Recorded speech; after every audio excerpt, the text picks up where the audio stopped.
The values that refer to the process of passing down beliefs, morals, and principles from one person or group to another, often through social learning or cultural transmission. Is it A, values are transmitted? B, values are caught from various sources? C, values are dynamic? Or letter D, values are learned?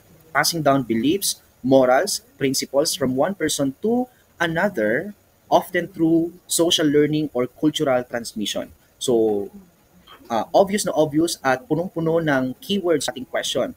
Ang tumpak na sagot po natin from our hints, passing down, and transmission, the tumpak na sagot is letter A. Values are transmitted. What about the other choices?